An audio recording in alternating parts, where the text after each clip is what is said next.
class gold mine is operating next door 24 hours, 7 days a week, 365 days a year, and the hospital is closed down, all the health services are closed down, all the education services in Porgera is closing down, I don't think they will allow the mine to continue. Only the time will tell.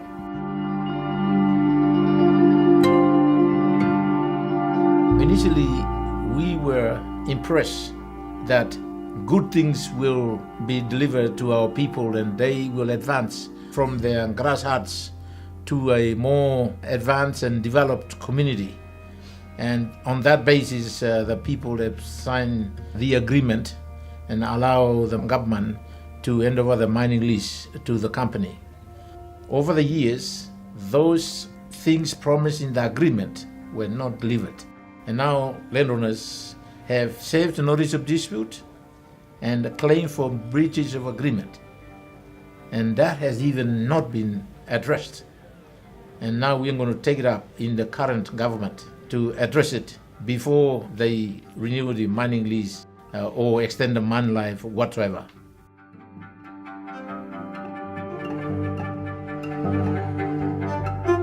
Socially, the mine has affected the livelihood of the SML residents and the Porgera generally in very significant way beyond anybody's imagination.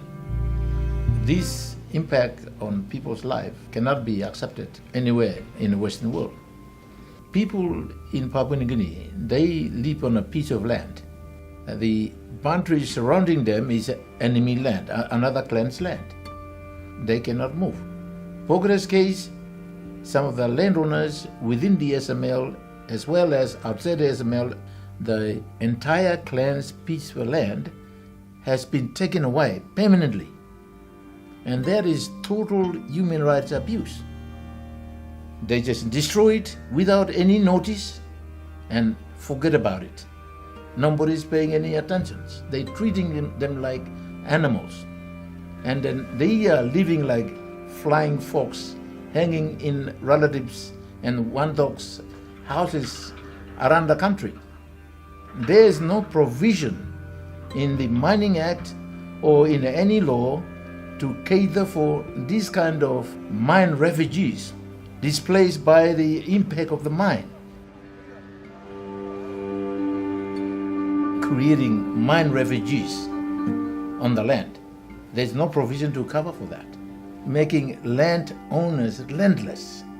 There's no provision to cover for that.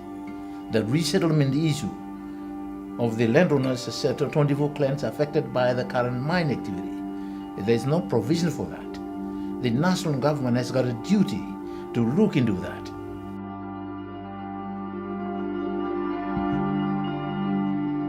The people who are affected in the mine site, their livelihood is at risk forever.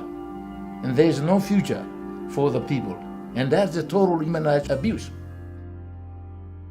Papua New Guinea is a signatory to protecting human rights with UN. And they have to now look at the issues affecting landowners' livelihood in Porgera, if the mine is to be continued. I'm guess of security service with the Miplongan and Raba, guess. Narbra, rubber bullet, Kangan, guess, stop Cambodia. And this guess been shooting, all been shooting Milogan and man. You get Magro here.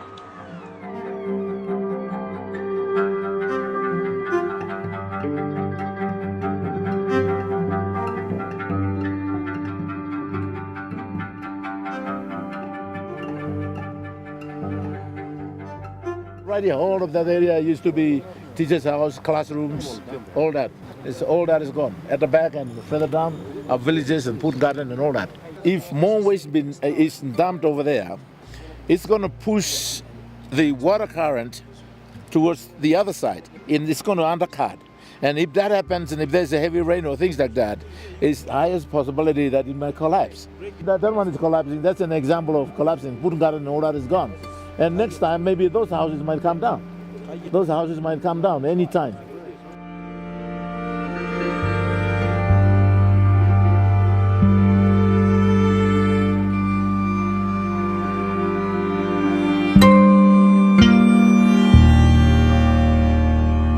Under the current current arrangements, the company and the state has obligations to honor their agreements.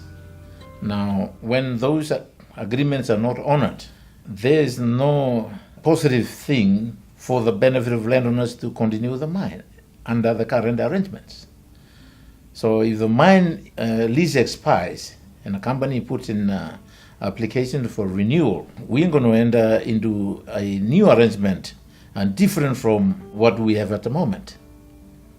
So under the current arrangement, we cannot allow the mine to continue.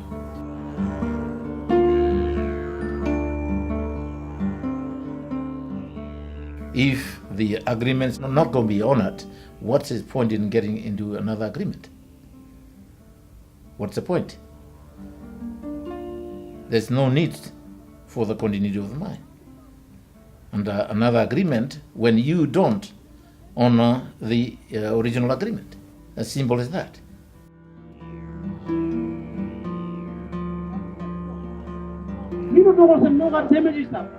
Damage, yes, in your view, damage is tough.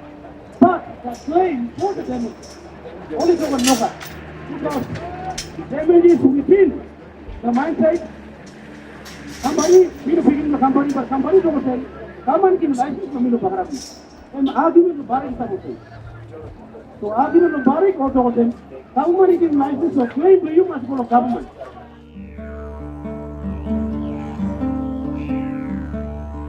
The MRI board, the mining department, have compromised their position of representing their citizen by not doing what they're supposed to do in the absence of legal framework to address those issues affecting the citizen of this country as a result of the mining activities.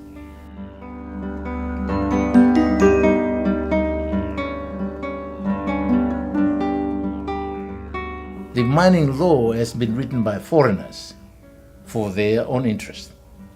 And now the country's leadership must look at all these laws and write it again for the benefit of the nation.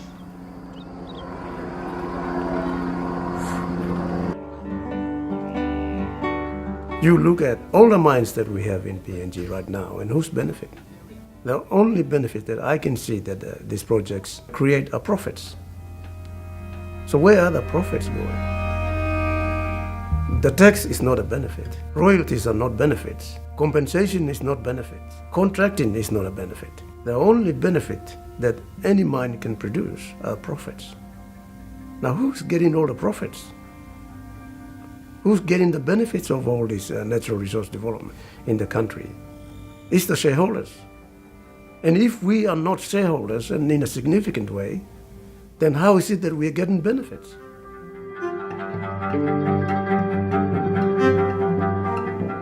The ultimate objective of our landowners is not to allow the mine to continue as it is at the moment. We have to have separate arrangements whereby landowners' problems must be addressed. Equitable benefit is shared equally and fairly with the investors and the state and all the landowners who are affected at the moment. As the way it is, we cannot agree on allowing the mine to continue as it is. We have to fix the problem. The condition precedent for any mining lease to be renewed, to pay for the damages under the current breaches of agreement. That has to be resolved first.